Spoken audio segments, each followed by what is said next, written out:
जय जगदंबा. श्रीराम समर्थ.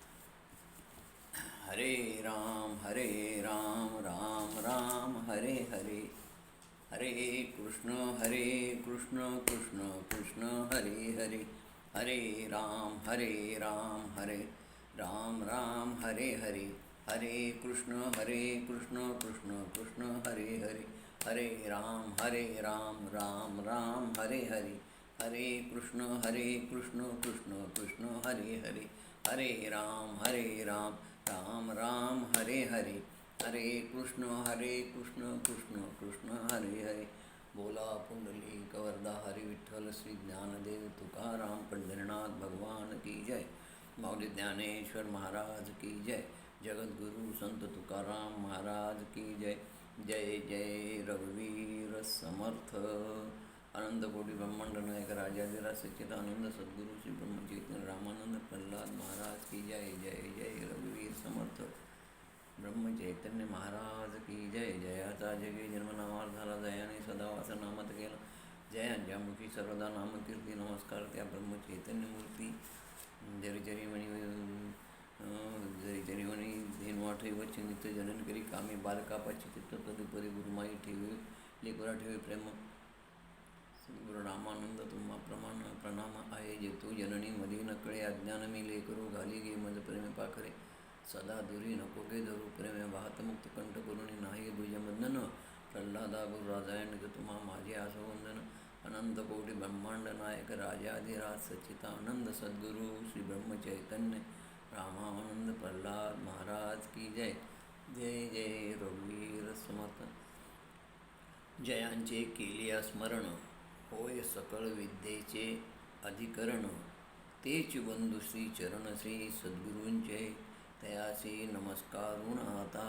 श्री गणेशांना श्री सरस्वतींना श्री गुरुभ्यो अंबा माता की जय. आपण देव भागवताच्या 5व्या दिवसाचा कथा पाहतो. या 5व्या दिवसाच्या कथेमध्ये भगवंताने घेतलेल्या 10 अवताराचं आपलं चिंतन चाललं आहे. भृगुमुनीने भगवंताला दिलेला शाप विष्णूला, आणि ते विष्णूने 10 अवतार भूतलावर घेतले. त्यातले श्री रामप्रभूच्या अवतारापर्यंतचा आपण कथाभाग पाहिला. 7 अवतार झाले. आता 8वा अवतार कृष्ण परमात्माचा, 9वा अवतार बौद्ध अवतार आणि 10वा अवतार कल्की अवतार. असे 3 अवतार पाहून आपण हा 5वा कथा बघितला संपवणार आहोत. म्हणून आज जे आहे चरित्र महत्त्वाचं म्हणजे कृष्ण परमात्माचं. कृष्ण भगवंताला कालीमातेचा अवतार मानलं जातं. श्रीहरीने या केलेल्या अवतारामध्ये, विष्णू अवतारामध्ये, हा 8वा अवतार आहे भगवंताचा. श्रीराम अवतारानंतर द्वापार युगामध्ये दैत्य माजले. कंस, चाणूर, मुष्टी, अघ, बक, केशी, प्रलंब वगैरे वगैरे. म्हणजे आणि राजेही मातले होते हो. शिशुपाल, दंतवक्र, जरासंध, हे असे अनेक प्रबळ राजे, प्रबळ राक्षस हे दुष्ट होते. आणि याचा परिणाम काय झाला की सर्वसामान्य स्त्रियावर आणि ऋषीमुनीवर अत्याचार होऊ लागले. जरासंधाच्या बंदीखान्यात हजारो राजे होते,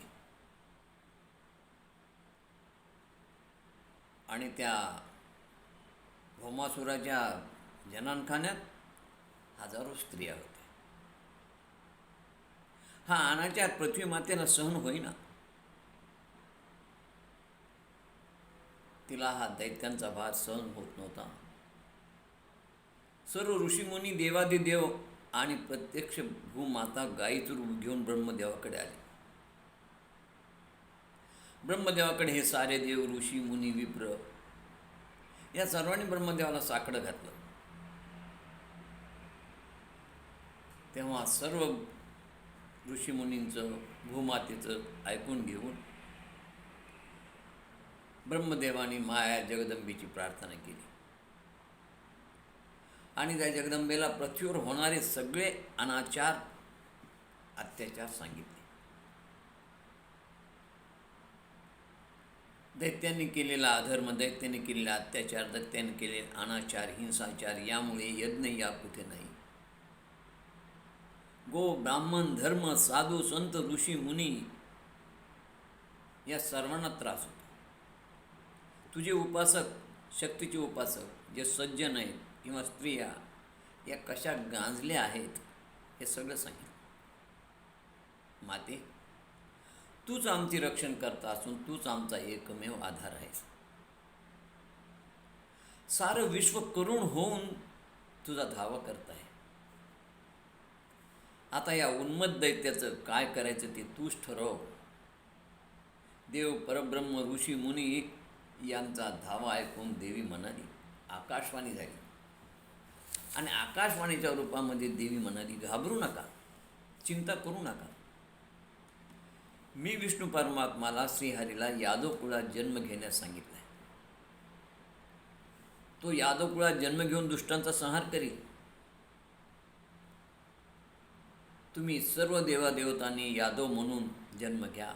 उपदेवानी गोपाळ व्हा, ऋषींनी गोवत्स व्हा, श्रुतींनी गोपी व्हा, यम, वायू, इंद्र, अश्विनी कुमार यांनी पांडव व्हा, बृहस्पतीने द्रोणाचार्य व्हावं, पार्वतीनं द्रौपदी व्हावं, लक्ष्मीने राधा व्हावं म्हणजे रुक्मिणी, आणि वसुदेव देवकीच्या पोटी म्हणजे कश्यपाने वसुदेव व्हावं, आदितीनं देवकी व्हावं, आणि यांच्या पोटी श्रीहरीने, विष्णूने कृष्ण म्हणून जन्म घ्यावा. या कृष्णाचा मोठा भाऊ म्हणून बलराम, शेष भगवंत हे जन्म घेतील. या अवतार कार्यात तुम्ही सर्वांनी कृष्णाला सहाय्य करावं. आता आपण सर्वांनी जाऊन पुढील कार्याची तयारी करावी असं जगदंबेनं आकाशवाणीद्वारे सांगितलं. ते ऐकून सर्वांना आनंद झाला. आता इकडे एक विवाह सोहळा चालला होता. उग्रसेनाची पुतणी, देवक राजाची कन्या देवकी म्हणजे कंसाची चुलत बहीण होती. या देवकीचा विवाह वसुदेवाबरोबर संपन्न होता. हा विवाह सोहळा संपला. उत्तम सजवलेल्या रथामधून वधूवरांची वरात निघाली. वरातीचं सारथ्य स्वतः कंस करत होता. तो स्वतः रथ हाकत होता. कंस अतिशय आनंदात होता. पण अचानक काही अंतरावर रथ गेल्याबरोबर आकाशवाणी झाली आणि आकाशवाणी म्हणाली, हे कंसा, देवकीचा 8वा पुत्र कंस तुझा वध करणार आहे.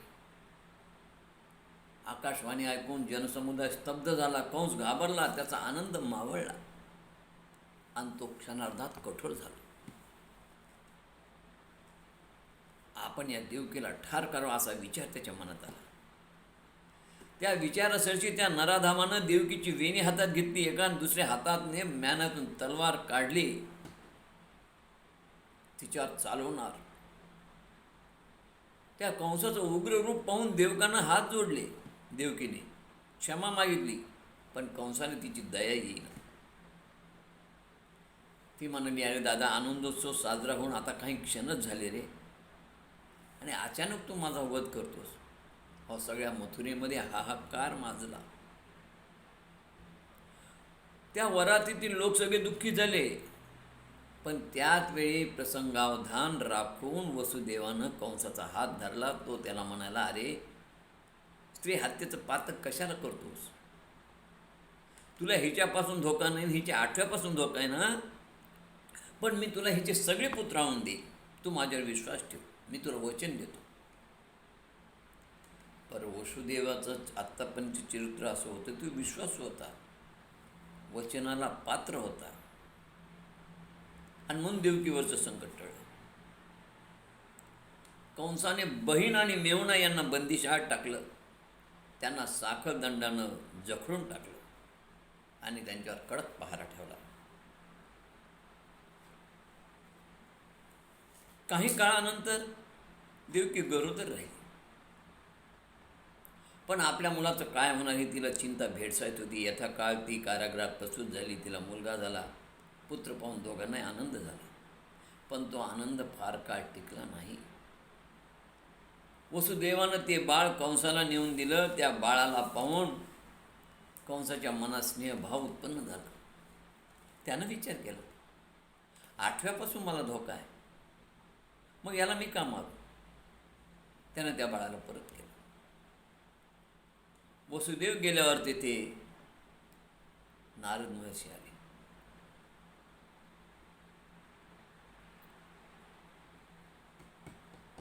कुठे? कृष्णाकडे नारद महर्षी आले. वसुदेवाच्या काळात तिथून वसुदेव गेला मुलगा देऊन. आणि नारद म्हणाले, कंसा, तू आदिशक्तीवर विश्वास ठेवू नको. तुझ्या जीवन मरणाचा हा प्रश्न आहे. अरे या भगवतीच्या मनात काय हे सांगता येत नाही. कोणत्या 8व्या मुलापासून तुझा मृत्यू होणार आहे आणि कुठून 8वं मोजणं हे सांगितलं का?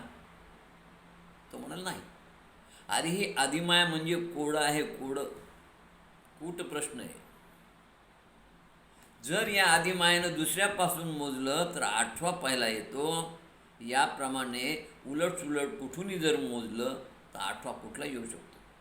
त्यांनी जर दुसऱ्यापासून मोजलं तर तू ज्या मुलाला मारायचं ठरवलं नाही तो पहिला 8वा होऊ शकतो. कंसाला नारदाचा युक्तिवाद पटला. त्याच्या हातून बाल हत्या घडावी म्हणून नारदाने युक्ती केली. त्याच्या पापाचा गाडा भरावा आणि जे विधी लिखित आहे ते टळू नये हे नारदाचं मुख्य कारण होतं. तो मृत्यूच्या भीतीनं बंदिशाळेत धावत आला आणि त्यानं त्या मुलाला उचलून शिळीवर आपटलं. असे एक एक करून 6 मुलं त्यांनी ठार केली. कर्माला दोष देत बिचारे वसुदेव देवकी विचार करत होते की काय आपलं प्रारब्ध. भूतलावर मनुष्य अवतार जन्म काय मिळाला, त्यात कारागृहाचं जीणं, एक एक करता 6 मुलांचा वध. आता पुढील बालकाचं काय व्हावं याची त्या दोघांना चिंता लागून राहिली. या दोघांनाही मृत्यू लोकात जन्मास येण्याचे कारण आहे. हे दोघं म्हणजे खरं म्हणजे कश्यप आणि आदिती आहेत. पण यांचं प्रारब्ध आहे आणि ते प्रारब्ध म्हणजे वरुणाचा शाप. एकदा कश्यप आदिती यांनी एक यज्ञ केला आणि यज्ञासाठी त्यांनी काही गायी वरुणाला मागितल्या. परंतु यज्ञानंतर गायी परत केल्या नाही आणि म्हणून वरुणाने शाप दिला की तुम्ही भूतलावर गोरक्षक व्हाल, गायीची सेवा कराल आणि त्यामुळे त्यांना हा गोपाळ म्हणून या भूतलावरती गायीचा राखणारा, गायींची सेवा करणारा म्हणून या भूतलावरती जन्म झाला होता. कश्यपाला 2 पत्न्या होत्या, दिती आणि आदिती. दितीला असुर तर आदितीला देव झाले. आणि आदितीचा पुत्र इंद्र झाला. दितीला वाटले आदितीप्रमाणे आपल्यालाही बलाढ्य पराक्रमी पुत्र व्हावा. परंतु आदितीनं इंद्राच्या मदतीनं त्या दितीचा गर्भ नष्ट केला आणि मग दितीनं आदितीला शाप दिला की तुला द्वापारयुगात 6 पुत्र होतील आणि त्यांचे जन्म कारागृहात होऊन त्यांचा तिथे वध होईल. या पूर्वजन्माच्या कर्मामुळं कारागृहामध्ये शिक्षा होऊन एक एक करता कंसानं 6 पुत्र ठार केले आणि या त्यांच्या प्रारब्धामुळं कृष्णालाही जन्म कारागृहात घ्यावा लागला. कंसाने देवकीचे 6 अर्भक ठार मारले. कंसाच्या पापाचा घडा भरत आला होता. आता माता भगवती शेषाला म्हणाली, आता तुम्ही अवतार घ्या, तुम्ही बलराम व्हा, कृष्णाचे मोठे भाऊ व्हा तू देवकीच्या उदरात जन्म घे, मी योगमायेनं तुला रोहिणीच्या गर्भात नेऊन ठेवीन, असं आदिमायेनं सांगितलं शेषशाही भगवंताला. आणि नंतर म्हणाले मग 8वा श्रीहरी या देवकीच्या गर्भात प्रकट होईल. आणि त्याचा जन्म होताच मग त्या श्रीहरीला गोकुळात मी पाठवीन. तिथे तुम्ही दोघं गायींचं रक्षण करा, या निमित्तानं अनेक असुरांचा तुम्ही नायनाट करा. देवीने सांगितल्याप्रमाणे देवकीच्या उदरामध्ये 7वा गर्भ वाढत होता. आणि आदिशक्तीनं तो गर्भ काढून गोकुळात नेऊन वसुदेवाची दुसरी पत्नी रोहिणीच्या उदरात स्थापना केली. कारागृहामध्ये सगळीकडे चर्चा झाली, गर्भपात झाला, गर्भपात झाला, गर्भपात झाला. गर्भ जिरून गेला.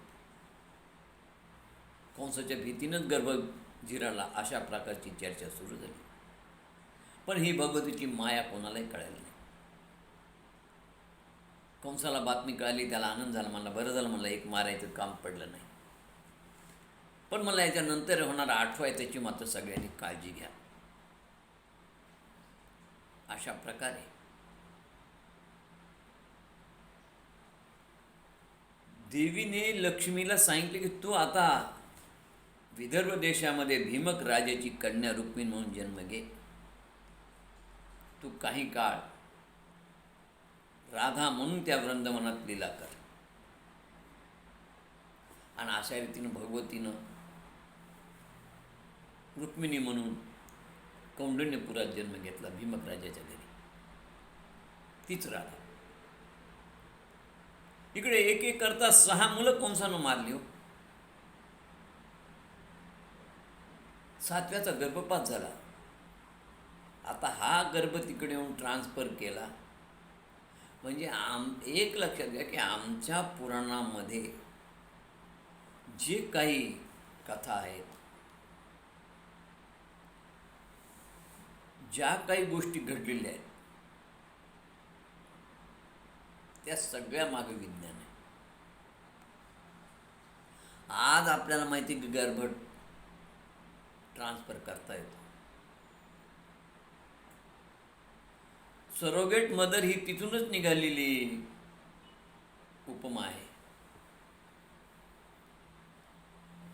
की एखाद्या स्त्रीचा गर्भ तिच्या पोटामध्ये ट्रान्सफर करून वाढवला जातो. हे आज विज्ञानानं शोध लावला. हे आमचे शोध किती जुने आहेत, किती पुराणे. 7 मुलं गेले. आता 8व्याचं काय होणार? वसुदेव देवकी दोघांनाही चिंता वाढत होती. आणि मग त्यांनी काय केलं की या भीतीपोटी त्या दोघांनी सेवकांच्या द्वारे गर्गाचार्यांना निरोप दिला. गर्गाचार्य आले. गर्गाचार्य त्यांना म्हणाले, चिंता करू नका, आदिमाय आदिशक्ती तुमचं सगळं चांगलं करेल. दुर्गा माता भक्तांचं दुःख दूर करते, हा माझा अनुभव आहे. गर्गाचार्य म्हणाले, तुम्हाला जर दीर्घजीवी पुत्र हवा असेल तर एक काम करा, तिचं 9 दिवस पारायण करा, तिचं भागवत करा. तेव्हा वसुदेव म्हणाले, आम्ही कारागृहात भागवत कसं करावं? त्यापेक्षा माझ्या नावानं संकल्प सोडून तुम्ही ही कथा करावी. तेव्हा गर्गाचार्य काही ब्रह्मवृंदांना घेऊन विंध्याचल पर्वतावर जाऊन त्यांनी वसुदेवाचं संकट हरण व्हावं म्हणून देवी भागवताचं 9वं पारायण केलं. इकडे श्रावण महिन्याचा कृष्ण पक्षामध्ये बुधवार अष्टमी होती. अष्टमीला श्रीकृष्ण परमात्माचा जन्म झाला. त्या अगोदर गोकुळामध्ये बलराम अवतरले. कृष्णाने सांगितल्याप्रमाणे वसुदेवाने कृष्णाला नंदाच्या घरी नेऊन ठेवले आणि तेथे यशोदेला झालेली योग माया उचलून आणली आणि ती कंसाला दिली. कंसाने त्या योग मायेला गरगर फिरवत दगडावर आपटण्याचा प्रयत्न केला, पण ती महाशक्ती भगवती आदिमाया त्याच्या हातून निष्ठून वर गेली, विंध्याचल पर्वतावर गेली. ती तिथून म्हणाली, अरे मूर्खा, दुराचारी, तुझा वैरी पृथ्वीवर वाढत आहे, अशी म्हणून ती गुप्त झाली. आणि कंस निघून गेला. आता इकडे कृष्ण परमात्माला आणून ठेवलेलं होतं. यशोदेलाही मुलगी झाली होती, इकडे आणली ती कंसाला दिली. पण सकाळी जेव्हा यशोदेला जाग आला तेव्हा तिनं पाहिलं की मुलगा झाला, सगळीकडे आनंद झाला. नंदबाबांना सुवर्णदान गोदान ब्राह्मणाला दिलं, नंद महोत्सव झाला, सगळीकडे आनंदी आनंद झाला. कंस मात्र चिंताग्रस्त होता, त्याची झोप उडाली होती. काय करावा असा प्रश्न त्याच्या पुढे होता. आणि या गोष्टीकडे दुर्लक्ष करून चालणार नाही म्हणाले. त्या बालकाला ठार करावं लागेल. मग त्या अशा बालकाला शोधून काढण्याची जबाबदारी महाबळ दैत्यावर दिली. महाबळ दैत्य ज्योतिषाचं रूप घेऊन गोकुळात गेला, पण त्याची फजिती झाली. नंतर पुतना मावशीला मायावी रूप घेऊन विषारी स्तनात म्हणजे विष भरून ती पुतना मावशी तिथे आली. तिचा विचार होता की लहान लहान बालकाला दूध पाजून ठार करू. ती यशोदेच्या घरी आली. तिनं कृष्णाला मांडीवर घेतलं, स्तनपान केलं. तिचं दूध संपलं तरी कृष्णाचं स्तनपान संपेना. तिचा प्राण कासावीस झाला. ती त्याला सोड सोड म्हणत होती. तिला मूर्छा आली तरी कृष्ण काही स्तन सोडेना. शेवटी तिचे पंचप्राण कृष्ण परमात्माने शोषून घेतले आणि पुतनेनं प्राण सोडला. पुतनेला मोक्ष मिळाला.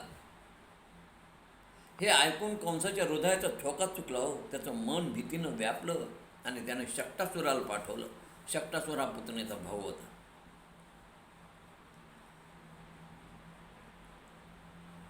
हे शक्टासूर हा गाड्यावर येऊन बसला होता. शकट म्हणजे गाडा.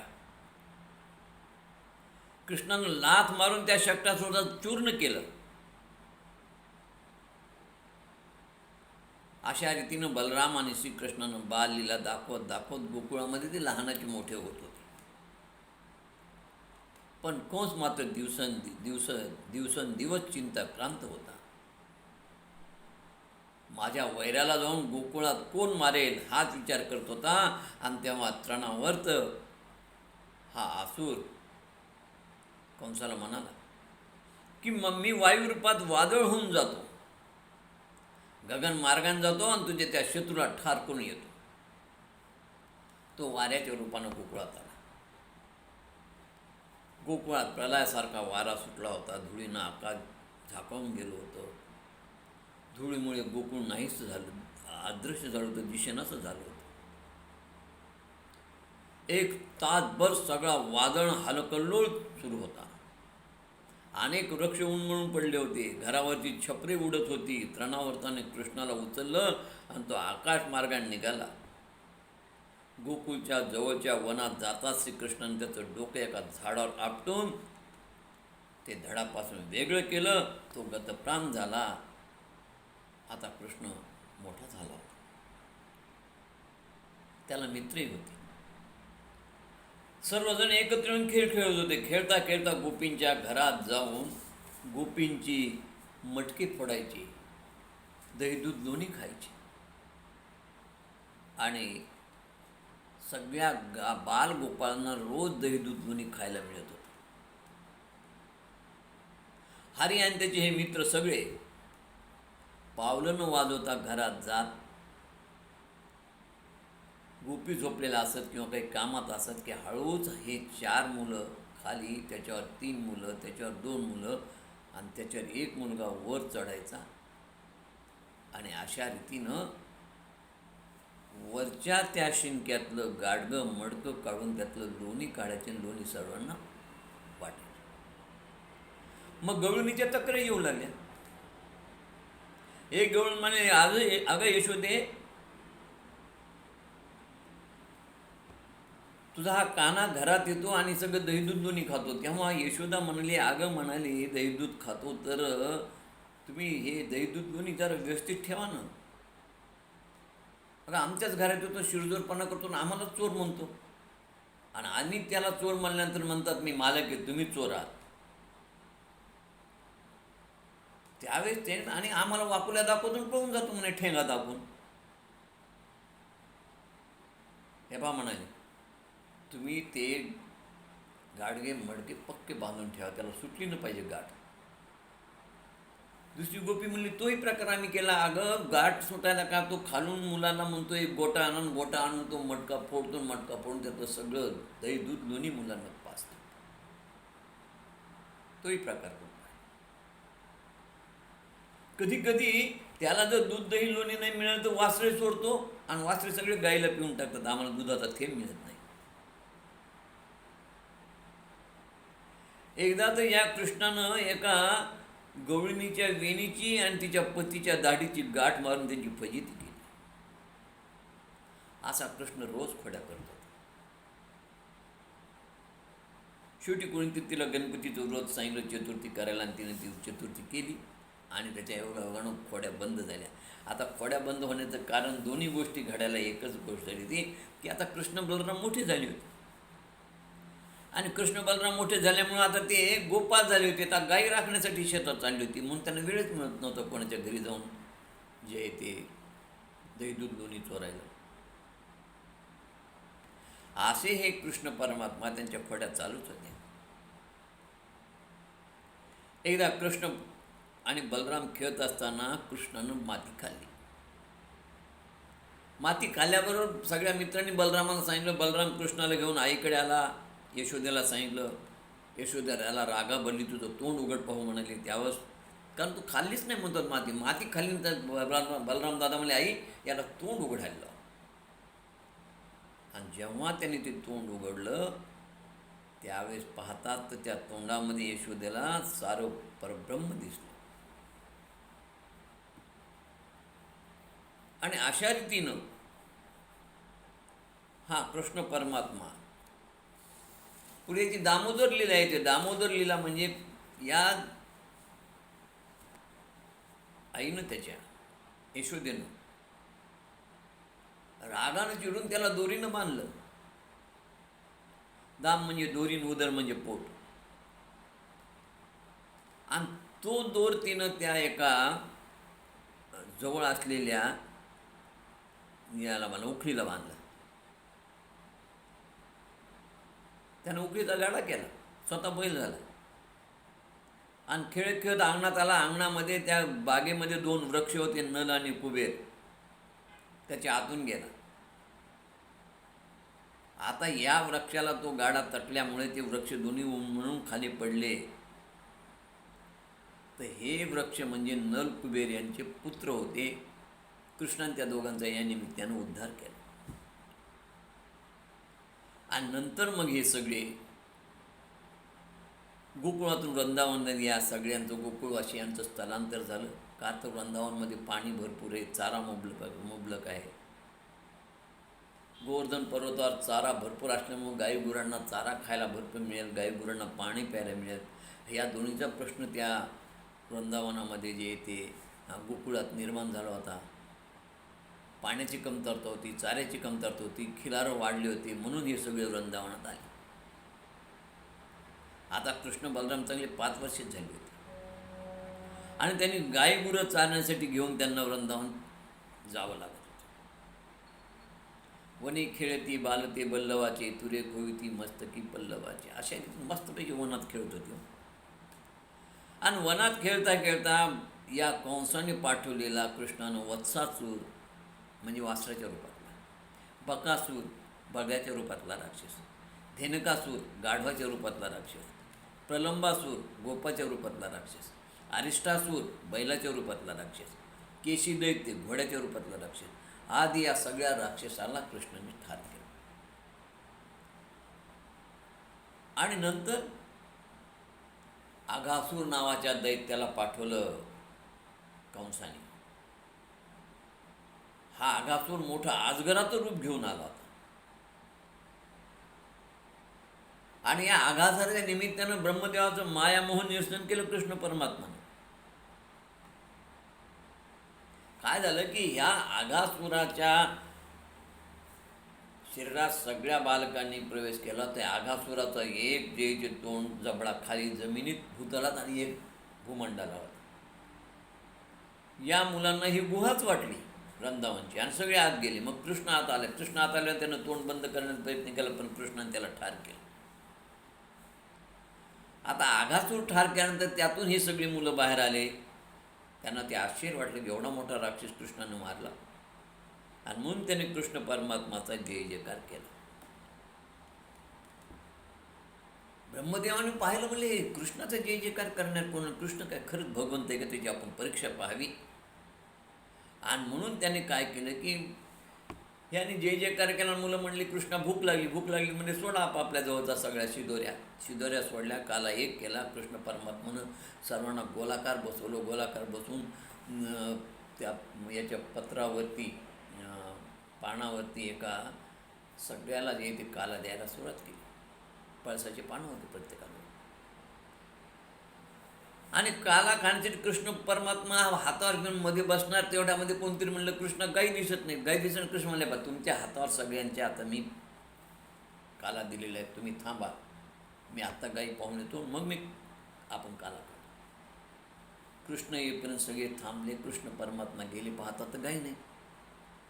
कृष्ण परमात्मा लक्षात आलं की हे सगळी ब्रह्मदेवाचा खेळ आहे. ठीक आहे म्हणले, नेऊ दे, काही फरक पडणार. आणि कृष्ण परमात्मा या मुलाकडे येऊन पाहतात तर तिथं मुलं नाही. ब्रह्मदेवानं ते गायी आणि ती मुलं सगळे ब्रह्मलोकात नेऊन ठेवले होते. किती? 1 वर्ष. ब्रह्मदेवाचा एक क्षण म्हणजे भूतलाचा 1 संवत्सर झाला बघा. आणि अशा रीतीने 365 दिवस भूतलावरती कृष्णाने स्वतःपासून उत्पन्न केलेल्या गायी आणि मुलं घरी जात होती, पण कोणाला कळालं नाही. आणि जेव्हा मग 1 वर्षानंतर मग ब्रह्मदेवाच्या लक्षात आलं, त्याचं मोह मायांना निरसन झालं. ब्रह्मदेवाने ती मुलं आणि गायी खाली आणून सोडल्या. कृष्णाची क्षमा मागितली. आणि त्यानंतर मग कृष्ण परमात्मा त्या ओरिजिनल मुलांना गाई गुरांना घेऊन आज वृंदावनात आले होते. वर्षभर या मुलांना काय माहीत नाही. मुलं आल्यानंतर मुलांनी सांगितलं की बाबा असं असं झालं ना, आज त्यांनी फार मोठा राक्षस मारला, आघासूर. आता आघासूर मारल्यानंतर हे सगळे 1 वर्षभर वर होते. मुलांना त्याचं ज्ञान नव्हतं. आणि येणारे मुलं मूळ मुलं नव्हते, ओरिजिनल नव्हते, हे सगळे डुप्लिकेट होते. कृष्णापासून जन्मले, कृष्णापासून तयार झाले.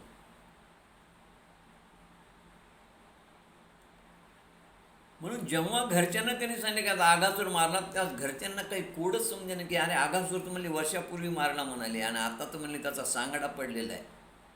आम्हाला तो दिवस आठवतो. 3-4 महिने आम्हाला शेतात जाता आलं नाही, इतकं त्याचा घाण वास सुटला होता. कावळे, गिधाडं, पक्षी ते मांस नोचत होते, आणि आता त्याचा सांगाडा आहे. वर्षापूर्वीची घटना तुम्ही काय सांगता आज घडली म्हणून.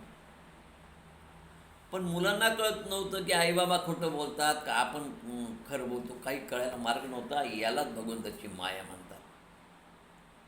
आणि हा माया मोह निरसन केला भगवंतांनी ब्रह्मदेवाचा, म्हणून त्यांनी लीला केली. पुढे त्या यमुनेच्या पाण्यामध्ये असलेल्या कालिया नावाच्या दुष्ट सर्प त्याचं निर्दलन केलं कृष्ण परमात्मानं. या कालियामुळं यमुनेचं पाणी विषारी होत होतं. आणि गरुडापासून जीव वाचवण्यासाठी यमुनेच्या डोहात राहत होता. यमुनेच्या डोहातील जीवांना गरुडाने स्पर्श केला तर तो तात्काळ मृत्यू पावेल असा शाप शोभेरी ऋषींनी गरुडाला दिला होता. आणि म्हणून गरुड तिथे येत नव्हता.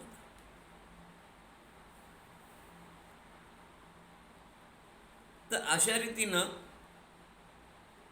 श्रीकृष्णानं त्या डोहातील पाणी शुद्ध करण्यासाठी कालियाचं मर्दन केलं. आणि कालियाच्या पत्न्याने जेव्हा कृष्णाला शरण आल्या तेव्हा त्यांनी सांगितलं नागपत्न्यांना, तुम्ही इथून निघून जा. मग कालियामर्दन ही जलशुद्धीकरणाची लीला आहे. म्हणजे कृष्ण परमात्मा पर्यावरणवादी व्यक्तिमत्व आहे, लक्षात घ्या. त्याच्या या लीलेतून आम्हाला हे शिकायला पाहिजे की नद्या शुद्ध स्वच्छ ठेवाव्या, त्यात राडारोडा टाकू नये, केमिकल सोडू नये. एकदा वृंदावनामध्ये इंद्राची पूजा चालली होती, तयारी, इंद्रपूजेचा कार्यक्रम. कृष्णानं त्यांना सांगितलं की इंद्राजी गोवर्धनाची पूजा करा. इंद्र पाऊस पाडत नसतो, वरून पाऊस पाडतो म्हणा. आणि मग त्या कृष्णाचं ऐकल्यानंतर गोकुळवासी यांनी दिवाळीच्या पहिल्या दिवशी इंद्राऐवजी गोवर्धनाची पूजा केली. याचा इंद्राला राग आला, आणि इंद्राला राग आल्याबरोबर त्याने वरुणाला सांगितलं की सगळ्या गोकुळाचा नाश करा, प्रचंड वर्षाव करा, प्रचंड वृष्टी करा, भरपूर पाऊस पडू द्या, गारा पडू द्या, चोहीकडे पाणीच पाणी झालं पाहिजे. वरुणाने मुसळधार पावण्याचा वर्षा सुरू केला. कृष्णानं एका करंगळीवरती गोवर्धन उचलून सर्व वृंदावनवासियांचं रक्षण केलं. गोवर्धनाचा विस्तार एवढा मोठा करून दाखवला कृष्णाने की त्याच्या सगळ्यांनी सहारा घेतला. शेवटी इंद्राला कृष्ण प्रतापाची जाणीव होऊन त्याने कृष्ण परमात्म्याची क्षमा मागितली. पाऊस थांबला, आणि आता मात्र सगळ्या गोकुळवासियांचं एकमत झाले की कृष्ण हा नंदबाबाचा पुत्र नाही, प्रत्यक्ष परमात्मा परमेश्वर आहे, अशी सर्वांची खात्री झाली. आजपर्यंत कृष्णाने अनेक लीला केल्या, शक्टासूर मारला, तृणावत मारला, अनेक राक्षस मारले, आघासूर मारला, पण मायामोह निरसनानं कृष्ण कोण आहे याची जाणीव त्यांना कळेल नाही. पण गोवर्धन एका बोटावर धरला तेव्हा त्यांना कळालं की एवढी अचाट शक्ती सामान्य माणसामध्ये नसती, हा भगवंताचा अवतार आहे. आणि बघा, गोवर्धन याचा अर्थच काय? गो म्हणजे गाय, गाईचं वर्धन, गाईचं रक्षण, गाईचं संरक्षण, साऱ्यामुळे झालं मग गोवर्धन. आणि गो म्हणजे भक्ती, भक्तीचं वर्धन म्हणजे वाढली. कशामुळे वाढली? की गोकुळवासियांना कृष्ण हा भगवंत आहे असं गोवर्धन लीलेपासून वाटलं, आणि म्हणून त्या ठिकाणी कृष्णाबद्दलची भक्ती वाढली. म्हणून या गोवर्धन लीला याचा अर्थ दोन प्रकारे निघतो, एक तर गाईचं रक्षण आणि भक्तीचं वर्धन. भक्ती वाढलीच होती. कृष्ण परमात्माला ते परमात्माचा अवतार मानत होते. आणि म्हणून जेव्हा शरद पौर्णिमेच्या चांदण्या रात्री कृष्ण परमात्मानं रास क्रीडेसाठी गोपींना बोलावलं, पावा वाजवला, त्यावेळेस त्या हातातले सगळे काम धंदे सोडून त्या ठिकाणी आल्या, आणि कृष्णाने त्यांच्याशी रास क्रीडा केली. नंतर मग नारदाची आणि कंसाची भेट झाल्यानंतर मग कंसाने ठरवलं की तो जर 7वा आणि 8वा जर या वृंदावनात वाढत असतील खेळ, तर त्यांना आपण बोलावून घेऊन त्यांना ठार करू. धरून यागाचं निमित्त करून त्यांनी अक्रूराला पाठवलं. कृष्ण परमात्मा बलराम या दोघांना त्यांनी बोलावून घेतलं, आणि मग अक्रूर आले आणि त्यांनी कृष्ण परमात्माला बलराम दादा निरोप दिल्यानंतर आपलं येऊन सांगितल्यानंतर दुसऱ्या दिवशी सकाळी सगळ्या गोपींना कळालं. रात्री नंदबाबाला आणि त्यांच्या पत्नीला कळालं. खूप त्यांना वाईट वाटलं. दुसऱ्या दिवशी गोपींनाही खूप वाईट वाटलं. परंतु कृष्ण परमात्माने समजावून सांगितलं, इथलं माझं लीला कार्य संपलेलं आहे, काळजी करू नका गोपीनो, मी तुमच्या हृदयात राहणार आहे. असं म्हणून कृष्ण परमात्मा रथात बसून अक्रूर काकाबरोबर आला. त्याची बालमित्र मंडळी देखील नंदबाबाबरोबर पायी तिथे आली. कृष्ण परमात्माला त्या निवासस्थानावर सोडून अक्रूरानं जाऊन कंसाला वर्दी दिली, आणि त्यानंतर पायी नंदबाबांनी इतर गोकुळवासी आले, कृष्णाची मित्रमंडळी. मग कृष्ण बलरामानं सौंगाड्यासह सायंकाळी मथुरेची शोभा पाहण्यासाठी फेरफटका मारला. परीट भेटला. तो आदवा बोलला, कृष्णाने त्याला एका प्रहारात ठार केलं. कुब्जा भेटली. कुब्जानं कृष्णाला चंदन आणि केशराची गुटी लावल्यामुळं ती 3 ठिकाणी वाकडी होती. कृष्ण परमात्माने तिच्यावर अनुग्रह करून तिला सरळ केलं. त्यानंतर ज्या ठिकाणी धनुर्याग होणार होता त्या ठिकाणी कृष्ण परमात्मा आले. वाद्य वाजू लागले, मंडप भरला होता, कंस हजर होता. या निमित्ताने विविध क्रीडा स्पर्धा ठेवल्या होत्या. मल्लखांब, मुष्टियुद्ध, तलवारबाजी वगैरे वगैरे. रामकृष्ण कार्यक्रमस्थळी येतात, त्यांच्यावरती पिसाळलेला हत्ती कुवलिया पीळ हा सोडायचा असं ठरलं होतं. त्याप्रमाणे तो सोडला, परंतु बलरामानं कृष्णाने त्या हत्तीला ठार केलं. नंतर मुष्टियुद्ध सुरू झालं. कृष्ण आणि चानूर, बलरामाने मुष्टी. पण या युद्धामध्ये कृष्णानं चानूरला आणि बलरामानं मुष्टिकला ठार केलं. तिथं असलेले जे दुसरे योद्धे होते, शलक, तो शलक, ते तर शलक आणि तो शलक पळून गेले. रंगभूमीवर एकही मल्ल शिल्लक राहिला नव्हता. आता मात्र कंस व्याकुळ झाला. तो बडबड करू लागला, वाद्य बंद करा, रामकृष्णाला नगराबाहेर घालवा, नंदाला कैद करा, वसुदेवाला ठार करा, गोपाळांना मारा, कृष्ण बलरामाला ठार करा. कंसाची बडबड ऐकून कृष्णाला राग आला. त्याने एकदम कंसाच्या सिंहासनावर उडी मारली, त्याला खाली पाडलं. त्याचा मुकुट खाली पाडला. कृष्णाने त्याच्यावर प्रहार करायच्या आतच भीतीनंच तो गतप्राण झाला. देवादिकांना आनंद झाला, मथुरावासियांना आनंद झाला. कंस मारल्याचं गेला. मथुरेतील लोकांचं कायमचं संकट दूर झालं होतं. कंसाबरोबर त्याच्या 8 भावांचाही कृष्ण परमात्माने बलरामाने वध केला. वसुदेव देवकीची बंधनातून सुटका केली आणि उग्रसेन राजाला राज्याभिषेक केला. अशा प्रकारे नंतर कृष्ण परमात्माचा गर्गाचार्याच्या हाताने उपनयन झालं. सांदीपनी ऋषींच्या आश्रमामध्ये अवंतीपूर येथे क्षिप्रा नदीच्या तीरावर उज्जैनला गुरुकुलात त्यानं शिक्षण घेतलं. आता कंसाला मारल्यामुळं आस्ती आणि प्राप्ती ह्या कंसाच्या 2 बायका विधवा झाल्या होत्या. जरासंधाच्या मुली होत्या. कृष्णामुळं आपल्या मुलीवर वैधव्याचा प्रसंग आला. त्यामुळं या जरासंधानं संपूर्ण पृथ्वी यादवरहित करण्याची प्रतिज्ञा केली होती. आणि जरासंधानं 17 वेळा जे ते कृष्ण भगवंतावर हल्ला केला, मथुरा हल्ला केला. 17 वेळा बलरामाने आणि कृष्ण परमात्माने त्याचं सैन्य ठार केलं आणि जरासंधाला सोडून दिलं. आता 18वी वेळ होती. पण जरासंध थकला होता. शेवटी त्यानं काय केलं की त्या स्वतः हल्ला न करता नारदाच्या सांगण्याप्रमाणे त्यांनी कालयवनाची मदत घेतली.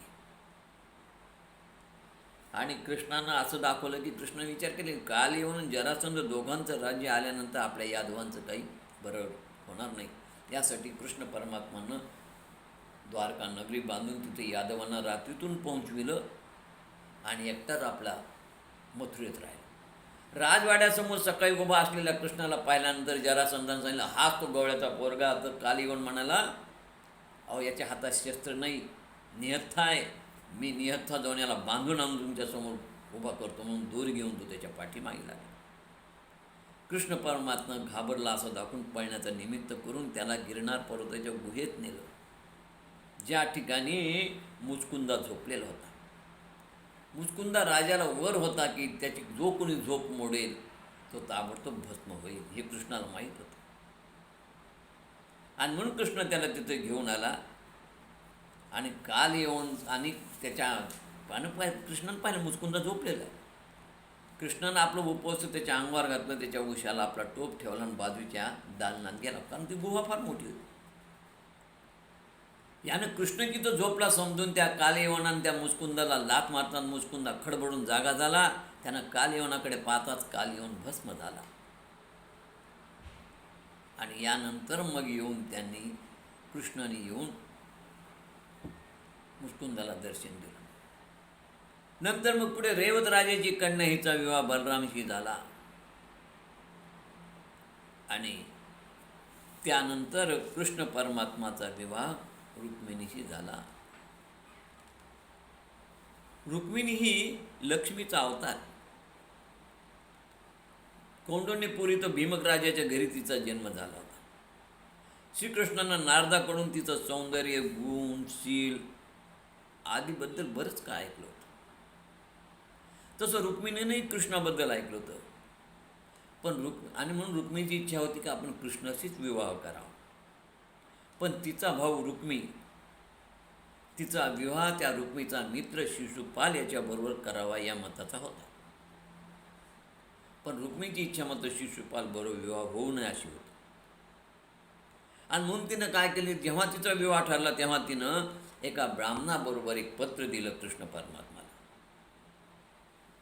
तो ब्राह्मण कृष्ण परमात्माकडे पत्र घेऊन आला आणि पत्र घेऊन आल्यानंतर ते त्याने वाचलं. आणि नंतर मग कृष्ण परमात्मानं त्या पत्राप्रमाणे अंबा मातेच्या मंदिरातून तिचं अपहरण केलं आणि राक्षस विधीनं त्यांनी रुक्मिणीबरोबर विवाह केला. कृष्णाचा दुसरा विवाह जांबवंतीबरोबर झाला. सूर्यानं त्याला शेमंतक मणी दिला होता. हा मणी उग्रसेन राजाकडे होता. हा मणी उग्रसेन राजाकडे असावा असा कृष्ण म्हणाला, पण त्याने उग्रसेन राजा दिला नाही. आता पुढे काढले की त्याचा भाऊ सत्राजित हा मणी घालून शिकारीला गेला आणि त्या ठिकाणी सिंहाने त्याला ठार केलं. सिंहाजवळचा तो मणी घेऊन जांबवान नावाचा अस्वल त्या सिंहाला ठार करून तो मणी गुहेत घेऊन गेला. आता इकडे तो मणी कृष्णानंच याला ठार मारला असावं अशा प्रकारचं जे ती अफवा सुरू झाली. मग कृष्णानं हा खोटी अफवा, हा कलंक दूर करावा म्हणून आपल्या यादवांना बरोबर घेऊन कृष्ण त्या वनामध्ये गेला, ज्या वनामध्ये हा शिकारीसाठी गेला होता. आणि त्या वनात गेल्यानंतर त्यांनी पाहिलं तिथं तो मरून पडलेला आहे. घोडा म्हणून पडला, तो म्हणून पडलेला, सिंह म्हणून पडला. आणि सिंहाच्या समोर एक गुहा आहे. त्यांच्या लक्षात आलं ही गुहा त्या जांबवंत आहे. त्या जांबवंताने याला ठार करून नक्की मध्ये तो मणी घेऊन गेला.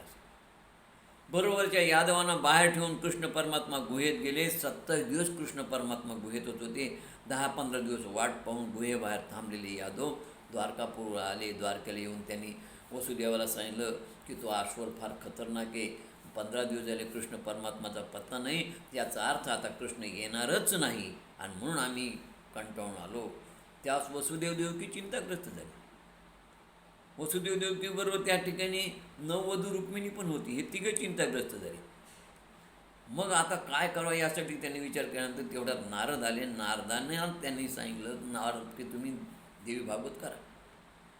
वसुदेव म्हणाले, देवी भागवतावर माझा संपूर्ण विश्वास आहे. मला आठवतं की गर्गाचार्याने देखील मला कारागृहात असताना देवी भागवत करायला लावलं, परंतु ते गर्गाचार्याने स्वतः केलं आणि त्यामुळे कृष्ण परमात्माचा जन्म झाला आणि त्यांनी कंसाला ठार केलं. एवढं ते देवी भागवताचा माझ्यावर प्रभाव आहे आणि देवी भागवत फार उपयुक्त हे मला मान्य आहे. परंतु नारदा तुम्हीच ते पारायण करा ना. नारदानं देवी भागवत केलं 9 दिवस. 9 पारायण करताच त्या ठिकाणी कृष्ण परमात्मानं त्या जांबवंताचा वध करून शेमंतक मण्यासह ते जांबवंतीसह आले आणि तो मणी त्यांनी सत्राजिताला दिला. अशा रीतीनं देवी भागवताच्या पारायणानं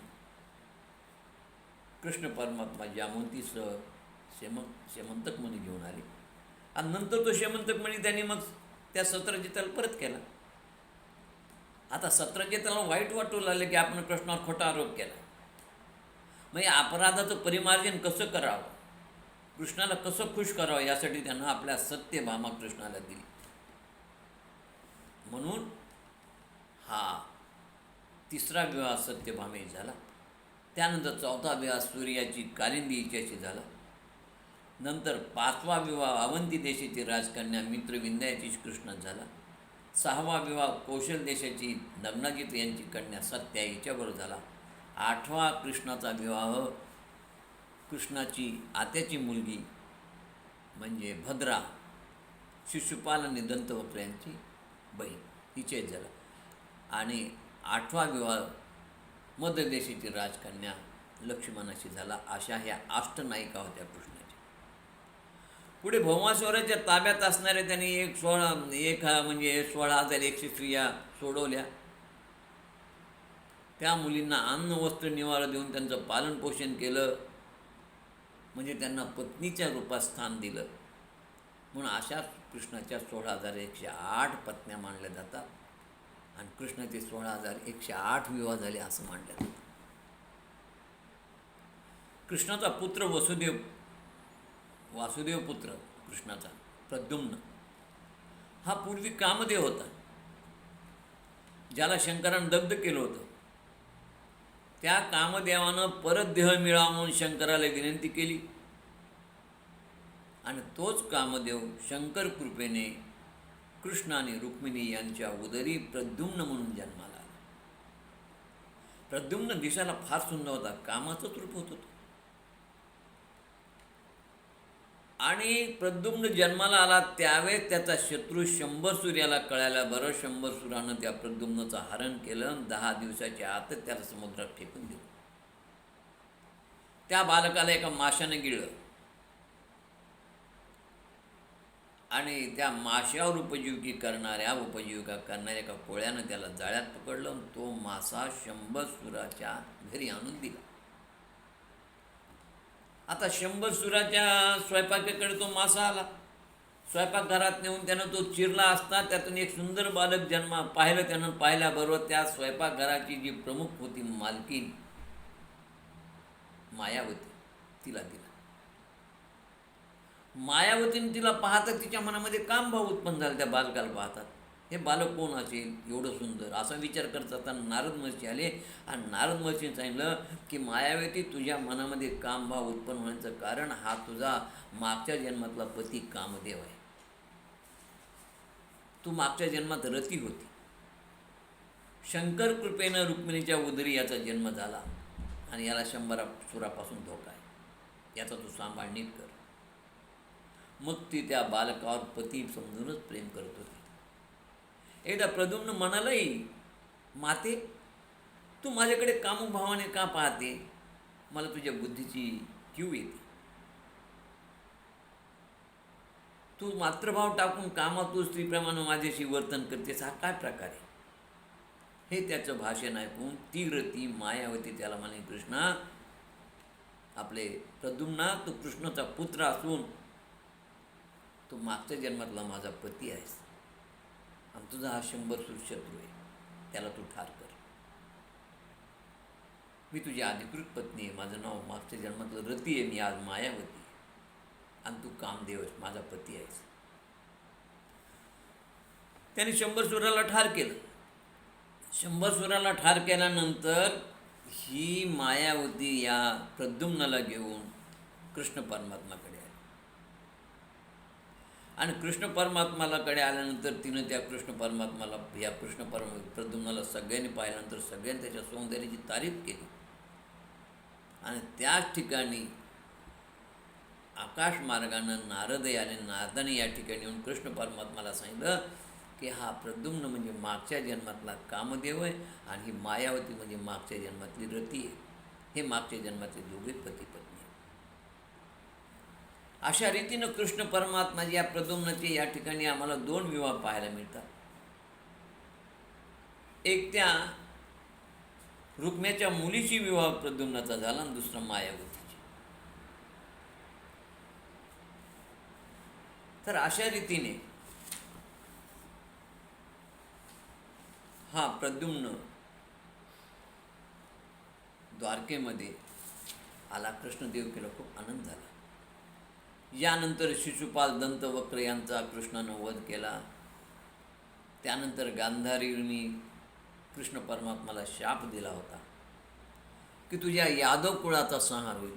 ती म्हणाली, कृष्णा, अरे या युद्धामध्ये तू त्या पांडवांना मदत केल्यामुळे माझे 100 पुत्र मारले गेले. आणि तिने शाप दिला, जसे हे माझ्या कुळाचा पूर्ण संहार झाला तशा तुझ्या यादव कुळाचाही संहार होईल. आणि हा शाप दिल्यानंतर मात्र मग कृष्ण परमात्माने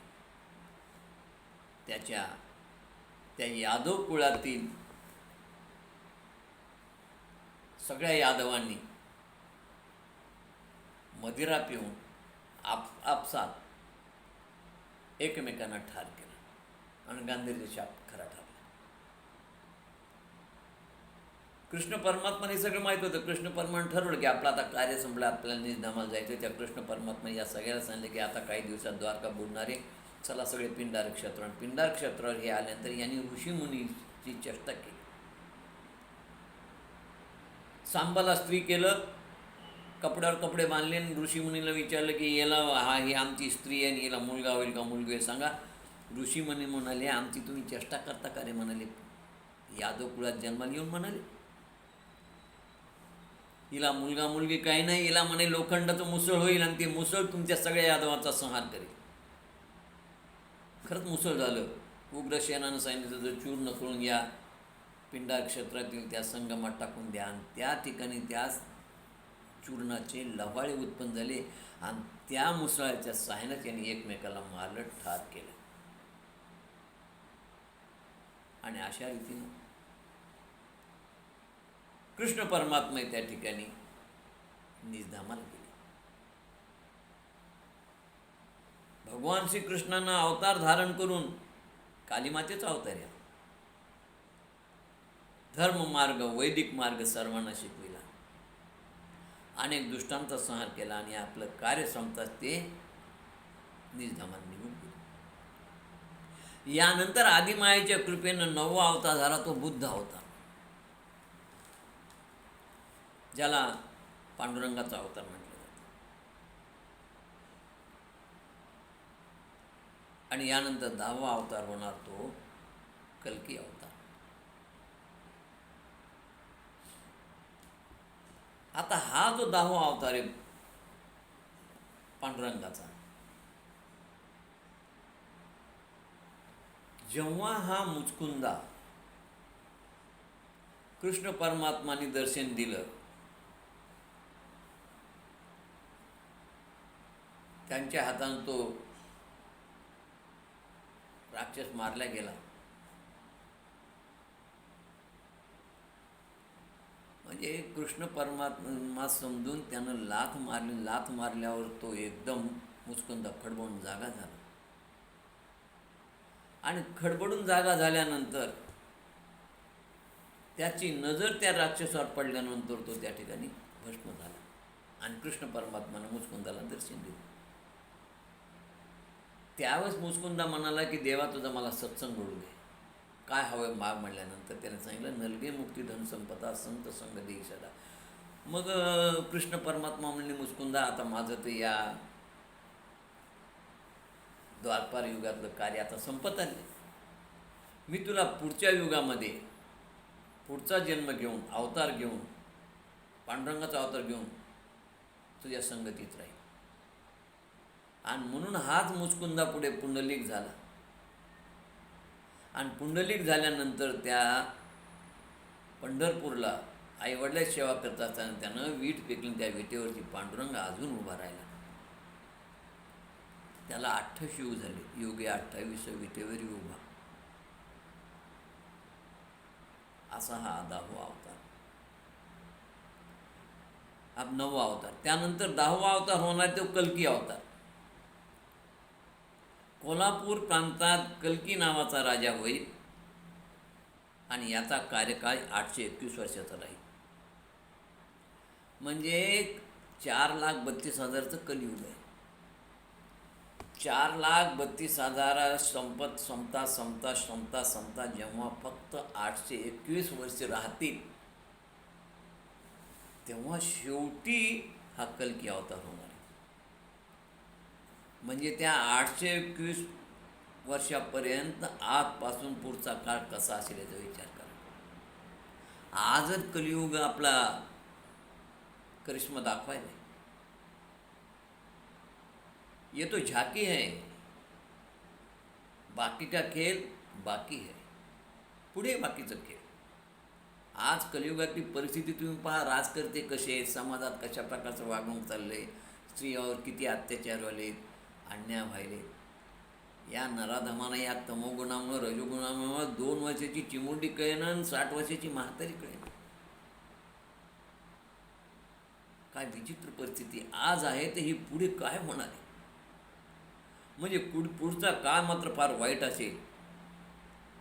तमोगुणी रजोगुणी लोक जास्त असतील, धर्म प्राया नष्ट होण्याच्या मार्गावर असेल, आणि मग त्यावेळेस आदिमायेच्या इच्छेनं धर्माच्या स्थापनेसाठी, दुष्टांचा संहार करण्यासाठी, कलीचा नाश करण्यासाठी कोल्हापूर प्रांतामध्ये कल्की नावाचा अवतार होईल. या काळात असं वर्णन आहे, गाई शेळ्या एवढ्या दिसतील आणि मनुष्य अंगठ्या एवढा असून तो हरभऱ्याच्या झाडावर बसून झोके घेईल. हो, आयुष्यमाने कमी झालेलं असेल. आणि अशा वेळी श्रीहरी कल्की भगवंत म्हणून अवतार घेतील धर्मस्थापनेसाठी. कोल्हापूर प्रांतातील शंभल नावे गावाचा प्रमुख असणारा विष्णू यश नावाचा ब्राह्मण, त्याच्या घरी कलंकी भगवंत या नावाने श्रीहरी अवतार घेतील. अष्टसिद्धींनी संपन्न भगवान विष्णू देवदत्त नावाच्या घोड्यावर बसून दुष्ट दुर्जनांचा संहार करतील. त्यानंतर कलियुग संपुष्टात येईल, महाप्रलय होईल, आणि प्रलयानंतर परत मग सत्ययुग, त्रेतायुग, द्वापारयुग, कलियुग हे रहाटगाडगत चालूच राहील. असं हे देवीच्या कृपेनं श्रीहरीने घेतलेले 10 अवतार आपण पाहिले. जे दुर्वास मुनींनी हा विष्णूला दिलेला शाप आहे, आणि शापातून हे 10 अवतार या ठिकाणी झाले. अशा या 10 अवताराची कथा देवी भागवतामध्ये येते, जी आपण या ठिकाणी 5 दिवसाच्या कथा भागामध्ये संपन्न केली. झालेली कथा जगदंबेच्या चरणी समर्पित. कथेला पूर्ण विराम. जय जगदंब जगदंब जगदंब जगदंब जगदंब जगदंब.